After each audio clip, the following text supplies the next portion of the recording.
Diabetes അഥവാ പ്രമേഹം ഇന്ന് ധാരാളം ആൾക്കാരിൽ കണ്ടുവരുന്ന ഒരു രോഗമാണ്. നിയന്ത്രിച്ചു പോവുകയാണെന്നുണ്ടെങ്കിൽ സാധാരണ ജീവിതം എല്ലാവർക്കും നയിച്ചു പോകാൻ സാധിക്കും. എന്നാൽ അവയുടെ കോംപ്ലിക്കേഷൻസ് വരുമ്പോഴാണ് പ്രശ്നമുണ്ടാകുന്നത്. എന്തൊക്കെയാണ് ഡയബറ്റീസിന്റെ പ്രധാനപ്പെട്ട കോംപ്ലിക്കേഷൻസ്, അവ എങ്ങനെ നിയന്ത്രിക്കാം, അവ എങ്ങനെ നേരത്തെ കണ്ടുപിടിക്കാം എന്ന് നമുക്കൊന്ന് പരിശോധിച്ച് നോക്കിയാലോ? കഴിഞ്ഞ ദിവസം ഒരു രോഗി വന്നപ്പോൾ പറയുകയായിരുന്നു, 12 വർഷമായി ഞാൻ ഈ ഗുളിക സ്ഥിരമായിട്ട് കഴിച്ചുകൊണ്ടിരിക്കുന്നു, ബ്ലഡ് ഷുഗർ നോക്കുന്നുണ്ട്, നോർമലാണ്.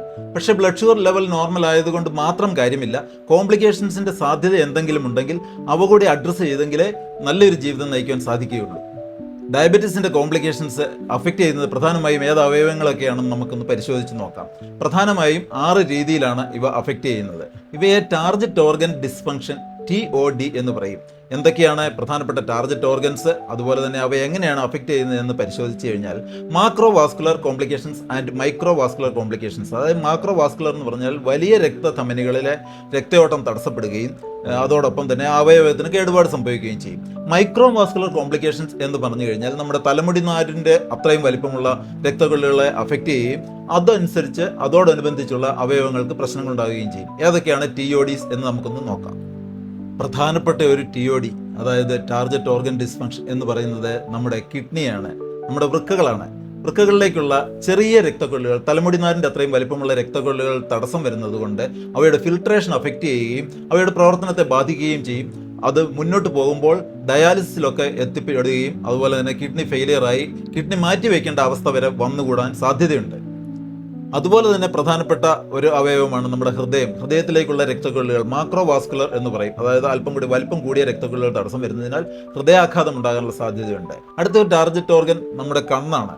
കണ്ണിലെ റെട്ടിനയിലേക്കുള്ള ചെറിയ രക്തക്കൊള്ളികൾ തടസ്സം വരുന്നതിനാൽ അന്ധത ബാധിക്കാൻ സാധ്യതയുണ്ട്. അതുപോലെ തന്നെ പ്രധാനപ്പെട്ടതാണ് കൈയിലെയും കാലിലെയും ഞരമ്പുകളിലേക്കുള്ള രക്തപ്രവാഹം. അവയ്ക്ക് തടസ്സം നേരിട്ട് കഴിഞ്ഞാൽ ഡയബറ്റിക് ന്യൂറോപ്പതി ഉണ്ടാകും. അതുപോലെ തന്നെ കൈയിലെയും കാലിലെയും രക്തക്കൊള്ളികൾക്ക് തടസ്സം വന്നു കഴിഞ്ഞാൽ വ്രണം ഉണ്ടാകുമ്പോൾ അല്ലെങ്കിൽ ചെറിയ മുറിവുകൾ ഉണ്ടാകുമ്പോൾ കരിയാൻ താമസിക്കുകയും അതോടൊപ്പം തന്നെ കൈയോ കാലോ മുറിച്ചു കളയേണ്ട അവസ്ഥയും ഉണ്ടാകുന്നുണ്ട്.